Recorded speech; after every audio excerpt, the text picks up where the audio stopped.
Hello everyone, and welcome back to our channel where we explore the ins and outs of aviation. Have you ever pondered after booking a $400 plane ticket where all that money actually goes? For all the hassle of the airport and the modern marvel of coasting at 500 miles per hour, you might be surprised to learn what the airline actually keeps. If the thought that the airline will only see about $7 in profit from your ticket intrigues you, then today's topic on airline economics is spot on. We'll go through the essentials, from massive operational costs to the hidden revenue streams, all in an approachable way to help you understand the real story behind your ticket price. As your coach, I'll share insights to build on what you already know, so let's get started. Let's focus on that hypothetical $400 ticket first. Before the airline even sees a penny, a significant portion is directed elsewhere. There's a 7.5% federal excise tax, a passenger facility charge of up to $4.50 per airport, and a September 11th security fee of $5.60 for a one-way trip. Right away, a noticeable amount of your fare goes to governments and airport authorities. What the airline receives, the base fare plus its own surcharges, is what it has to work with. And from that, it must fund one of the most logistically complex operations on the planet. The real story isn't just the small profit from one ticket, it's about the staggering costs required to make your flight possible. First, let's break down the major operational costs. The most visible and volatile expense for any airline is jet fuel. It often accounts for 20 to 30% of total operating expenses, and its price is famously unstable. Geopolitical events or even weather can cause prices to spike, adding millions to an airline's weekly fuel bill. Airlines try to manage this by buying fuel contracts in advance, but it's a constant financial battle. Next, and often the largest single expense, is labor. You see the pilots and the cabin crew, but for every plane in the air, there is a huge team on the ground. This includes gate agents, baggage handlers, mechanics, engineers, schedulers, and the vast corporate staff managing everything from marketing to legal. These are skilled jobs that command significant salaries and benefits. Then there's the cost of the machine itself. A brand new Boeing 737 MAX, a workhorse for domestic routes, has a market value of around $55 million. A larger wide-body jet, like a Boeing 787 Dreamliner, can have a list price over $300 million. Very few airlines buy their fleet with cash. Instead, they use complex financing and leasing agreements. It's a lot like a car payment, just on an astronomical scale. And these machines require constant, meticulous, and incredibly expensive care. This is known as maintenance, repair, and overhaul, or MRO, and it's a non-negotiable legal requirement. From daily checks to heavy maintenance that can take a plane out of service for weeks, keeping a fleet airworthy costs billions. But the costs don't stop there. Every time an airplane lands, the airline has to pay landing fees, which are often based on the aircraft's weight.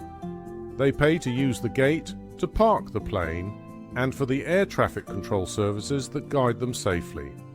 These are the hidden costs that passengers don't see, but that steadily reduce the revenue from each ticket. So, with this onslaught of costs, how do airlines survive and aim for a projected $36 billion in industry-wide profit for 2025? They do it by becoming masters of maximizing every last drop of revenue.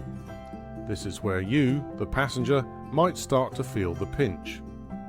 The most obvious strategy is what the industry calls ancillary revenue. That's everything you pay for that isn't your seat. Checked bags, seat selection, priority boarding, and Wi-Fi aren't just pocket change. They are a fundamental part of the business model. Global ancillary revenue is a massive stream of income, projected to be around $144 billion to $145 billion in 2025. The unbundling of the ticket, where things once included are now sold separately, is a deliberate strategy to keep base fares looking competitive. Airlines have also become experts in dynamic pricing, using incredibly sophisticated algorithms. A seat's price changes constantly based on demand, competition, and many other factors. This is why two people sitting next to each other could have paid wildly different prices. Then there's the great class divide. The real money on most long-haul flights isn't made in the economy cabin. In fact, that section can sometimes fly at a loss. The profit is generated at the front of the plane, where a single business or first-class ticket can be 5 or 10 times more expensive than an economy fare without costing the airline 10 times as much to fly that passenger. Those premium seats often subsidize the entire economy section. But perhaps the most surprising part of the airline business has nothing to do with flying at all. It's loyalty programs. What if I told you that some major airlines make more profit selling frequent flyer miles than they do from operating flights? They sell billions of miles to partners like co-branded credit card companies. The bank uses these miles as a reward to attract customers, and the airline gets paid up front. During the pandemic, United Airlines' loyalty program was valued at $22 billion, more than the entire airline at the time. This pressure on costs and revenue is colliding with a perfect storm on the demand side. Despite prices, more people want to fly than ever. At the same time, supply is struggling to keep up, with major aircraft manufacturers facing production delays. The result? Fuller planes. The passenger load factor, the percentage of available seats filled, is expected to hit a record 84% in 2025. When planes are this full, airlines have very little incentive to offer discounts. So, when you look at your plane ticket, the answer to the high cost isn't simple greed. Your fare is instantly sliced and diced. A piece goes to the government, another to the airport, and the vast majority is consumed by the colossal operating costs of fuel, labor, and machinery. What's left over is that sliver of profit, a razor-thin margin of about $7 per passenger that the airline has fought tooth and nail to secure. They fought for it by unbundling fares, leveraging powerful data, and building multi-billion-dollar loyalty businesses. Your ticket doesn't just buy you a seat.